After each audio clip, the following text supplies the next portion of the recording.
Así amaneció el parque aquí en la Park Avenue. Parece una postal.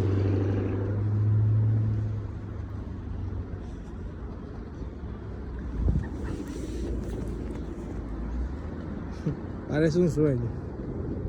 Uf.